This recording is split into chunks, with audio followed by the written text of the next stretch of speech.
Good morning छात्र। आज का हमारा अगला टॉपिक है कार्बन के अपर रूप।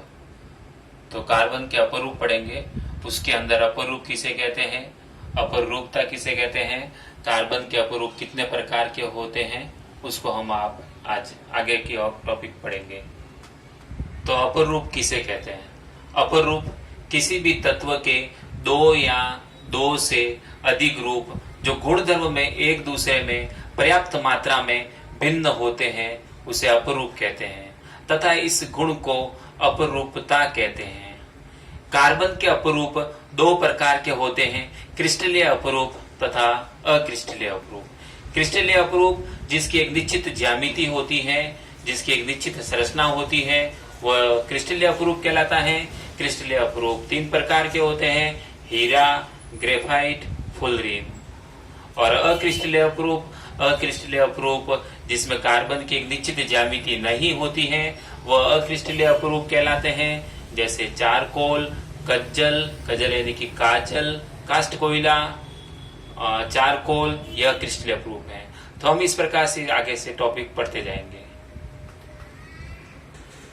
कार्बन के अपरूप किसे कहते हैं? तो किसी तत्व के दो से अधिक रूप जो गुणधर्म में एक दूसरे में पर्याप्त मात्रा में भिन्न होते हैं अपर रूप कहलाते हैं तथा इस गुण को भिन्न होते हैं अपर रूप कहलाते हैं।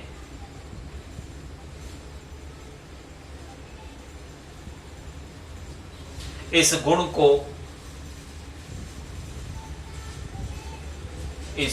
को अपरूपता कहते हैं।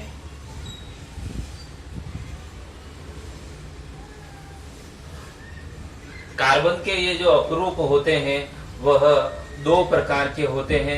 एक अपरूप है क्रिस्टलीय अपरूप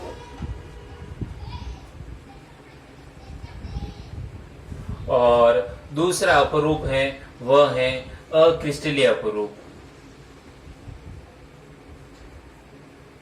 क्रिस्टलीय अपरूप, अक्रिस्टलीय अपरूप। क्रिस्टलीय अपरूप उसे कहते हैं जिसमें कार्बन एक निश्चित ज्यामिति में होते हैं, उसे क्रिस्टलीय अपरूप कहते हैं। कार्बन की एक निश्चित ज्यामिति होती है, कार्बन एक निश्चित क्रम में जमे हुए होते हैं, उसे क्रिस्टलीय अपरूप कहते हैं। अक्रिस्टलीय अपरूप जिसमें कार्बन निश्चित ज्यामिति में जमे हुए नहीं होते हैं उसे अक्रिस्टलीय अपरूप कहते हैं, अनिश्चित ज्यामिति में होते हैं। क्रिस्टलीय अपरूप निश्चित ज्यामिति वाले जैसे हीरा, ग्रेफाइट, फुलरीन। अक्रिस्टलीय अपरूप जैसे कज्जल, चारकोल, कास्ट कोयला,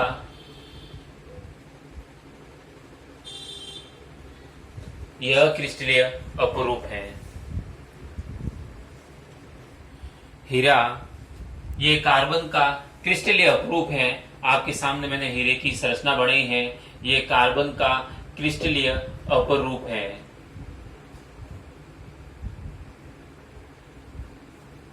क्रिस्टलीय अपरूप है। कार्बन का अति शुद्ध रूप है, यह कार्बन का अति शुद्ध रूप होता है हीरा। हीरे में एक कार्बन अन्य चार कार्बन से जुड़े हुए रहते हैं, अतः इसकी जो संरचना होती है वह चतुष्फलकीय इसकी संरचना होती है। एक कार्बन अन्य चार कार्बन से जुड़े होने के कारण इसकी संरचना चतुष्फलकीय होती है। हीरे में कार्बन के मध्य 1.54 एंगस्ट्रॉम की दूरी होती है। 1.54 एंगस्ट्रॉम की दूरी होती है हीरे में कार्बन के मध्य। हीरे में कार्बन की संयोजकता 4 कार्बन द्वारा पूरी हो जाने पर एक भी इसमें मुक्त इलेक्ट्रॉन नहीं होता है, अतः ये विद्युत के प्रति कुचालक होता है। हीरे का जो उपयोग होता है वह सौंदर्य प्रसाधन में किया जाता है। सौंदर्य प्रसाधन में इसका उपयोग होता है। हीरे का उपयोग कांच काटने में किया जाता है। कांच काटने में। फोनोग्राम की जो सुई होती है, उस फोनोग्राम की सुई के अंदर इसका उपयोग किया जाता है। हीरे का जो गलनांक होता है वह गलनांक है 3843 केल्विन इसका गलनांक होता है। हीरे की संरचना में प्रबल सह संयोजक बंध पाया जाता है। प्रबल सह संयोजक बंध पाया जाता है। हीरे के अंदर प्रबल सह संयोजक बंध पाया जाता है। त्रिविम जाल होता है, इसीलिए हीरा अत्यधिक कठोर होता है। हीरा अत्यधिक कठोर होता है। ग्रेफाइट, ये भी कार्बन के क्रिस्टलीय अपरूप है।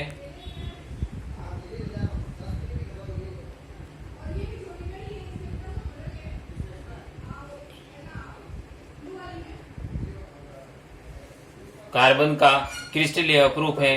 ग्रेफाइट ग्रेफो शब्द से बना हुआ है। ग्रेफो एक ग्रेफो शब्द से बना होता है, जिसका अर्थ होता है लिखना। लिखना प्रारंभ में इसे शीशे का अपरूप माना गया है, इसीलिए लिखने वाली पेंसिल को आज भी सीसा पेंसिल कहा जाता है, परंतु वास्तव में पेंसिल में ग्रेफाइट होता है। यह काले धूसर रंग का होता है। ग्रेफाइट काले धूसर रंग का ग्रेफाइट होता है। ग्रेफाइट जो है छूने पर चिकना लगता है। छूने पर ये चिकना लगता है। ग्रेफाइट की धात्विक चमक होती है।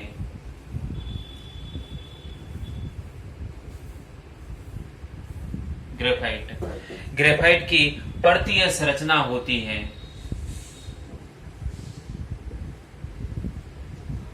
पर्तीय संरचना होती है, जिसमें प्रत्येक कार्बन 3 कार्बन परमाणु से जुड़कर छठकोणीय वलय संरचना बनाते हैं। छठकोणीय वलय संरचना बनाते हैं। ये वलय संरचनाएं आपस में मिलकर के परत संरचना का निर्माण करती हैं। 2 परतों के मध्य दुर्बल बंध होने के कारण उनके मध्य की दूरी अधिक होने से एक परत दूसरी परत पर आसानी से फिसल जाती है। इस कारण से ग्रेफाइट शुष्क स्नेहक के रूप में भी इसका प्रयोग किया जाता है।